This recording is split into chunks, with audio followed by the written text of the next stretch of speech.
Have you ever noticed how easy it is to express your empathy to some people and how difficult it is to show it to others? If you'd like to find out how to be able to show empathy to everyone who needs it, stay tuned.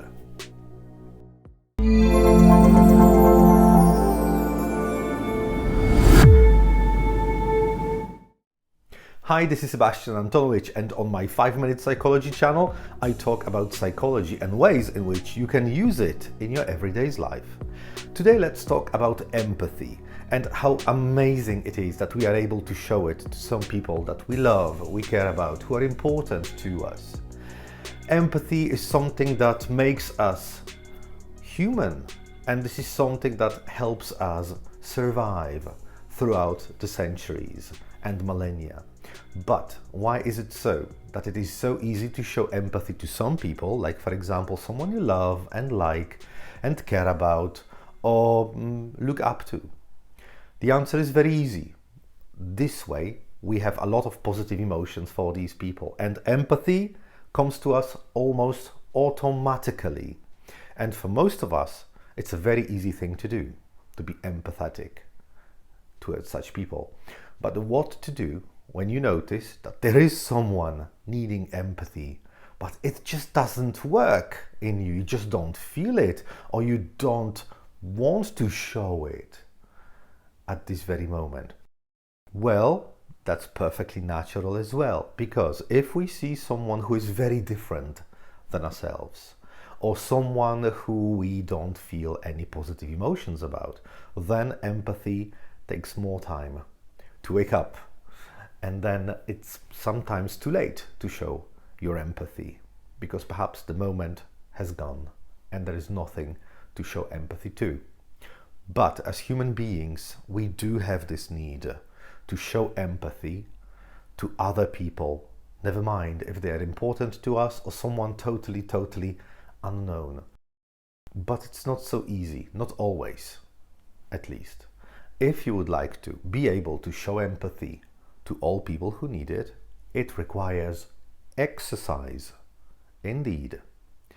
Think of a situation when you see a very handsome young man or a beautiful young woman and they are in need or something bad is going on to them.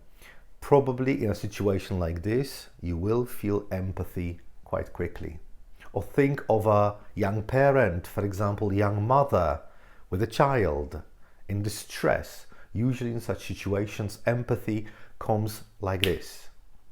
The problem starts if you see, for instance, a homeless person who is dirty, maybe smelling not so nice, maybe there is some vomits around, maybe it's a place where you would never like to be. Does it mean that this person does not need empathy from you? Quite the contrary. Such a person would probably appreciate it so much more, or at least they need it definitely from you to show empathy. So what to do to wake this empathy in you up in a situation like this? There is an exercise, and I'm so glad you have come to this video, because it means that you are one of these people who are willing to work on themselves, who are willing to develop and to get better, to become a better human being. So thank you for that. And if you are ready for this exercise, I need you to take a large sheet of paper. All right, so take a sheet of paper and a pen or a pencil, if you prefer. But this is very important so that you actually use paper and not, for instance, an application on your mobile phone.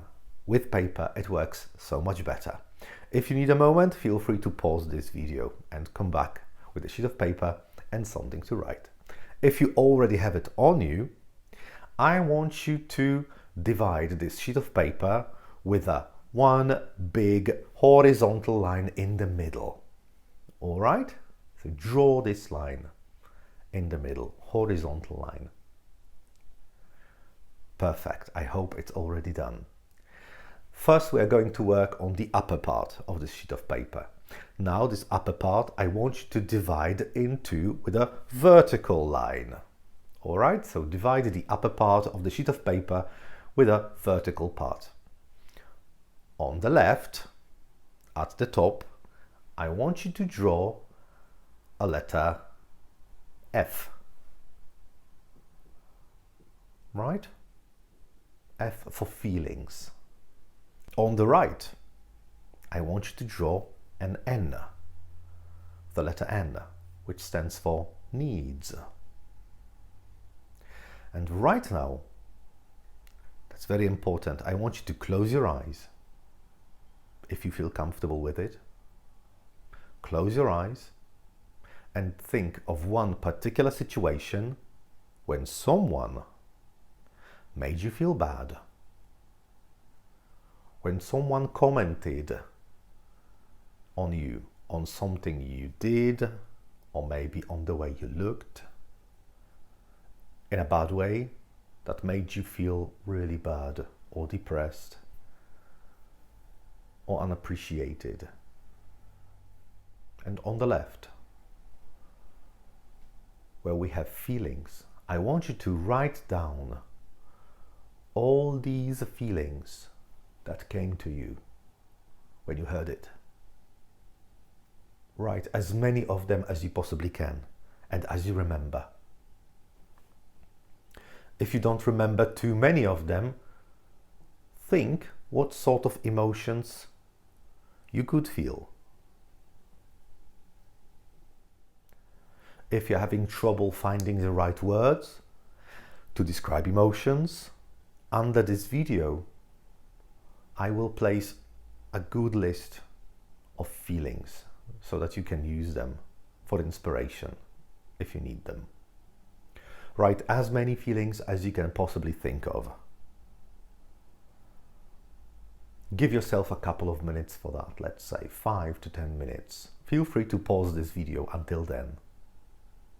All right? Once you have all these feelings written down, we are moving to the right side of the page, where you have needs. Write down all the needs that you had back then when you were hurt by someone and that were not met. When you needed something in this situation and it was not met.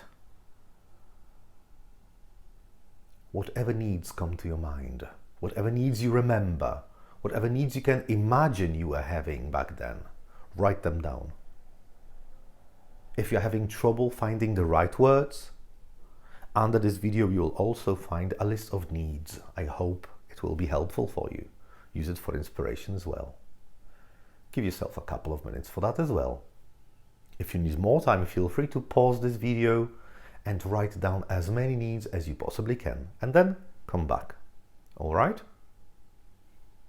Now that you have done it, I want you to take time to read all of these feelings on the left and all of these needs on the right that you felt back then when you were hurt. I want you to read them out loud so that you can hear it yourself. Read them slowly and try to recreate these feelings and these needs in your mind and decide if the list is complete. If you feel like you need to spend some extra time on it, like for example 10 minutes, feel free to do that. So pause this video and come back after some time to this list to make sure that it has absolutely all possible feelings and all possible needs that you were experiencing back then when someone hurt you. Once it's completed, we are moving on to the lower part of this sheet of paper. Once again, on the left, I want you to write down the letter F for feelings and the letter N for needs. But this time, and that's the difficult part of this exercise, this time I want you to imagine what the person hurting you felt. What made them treat you this way? What sort of feelings brought them to treating you in such a way? Try to imagine whatever feelings could cause it and write them down. And very often, a lot of people need more time for this. So don't be afraid. Take some time for that. Pause this video. Come back to this list. You will need to use your imagination, and it will be tough because naturally you may have some negative emotions towards these people who've hurt you. But I'm sure you can imagine what caused this bad behavior in them, what sort of feelings. Once you have completed this list of feelings that they felt, let's move on to the right side, to their needs. Think of some unmet needs they had before they treated you badly. What could it be? Use your imagination. Use your experience. You know so many people already, and you know what they can feel, you know what needs they may have, and you know that very often we have some needs which are unmet. And from your own experience, you know how badly it makes us feel. All right, so what sort of needs this person who hurt you might have had? And give yourself time for that. It's also a very difficult thing to do. Because what you need to do is you need to get into the head of a person who hurt you badly, who made you feel terrible, who made you feel insecure, who made you feel worse type of a person. But I'm sure you can find it in you. You know that all of us, we are human beings. And we have our flaws. And sometimes, under the influence of negative feelings and some unmet needs, we can say things that we don't really mean. We think we mean them, but we really don't. So give yourself some time, maybe 10 minutes, maybe more, to come back to this lower part of the sheet of paper and come back to this list of feelings and unmet needs on the side of the person who hurt you, to make sure it is complete. If you see anything lacking from it, whatever feelings, whatever needs, complete it.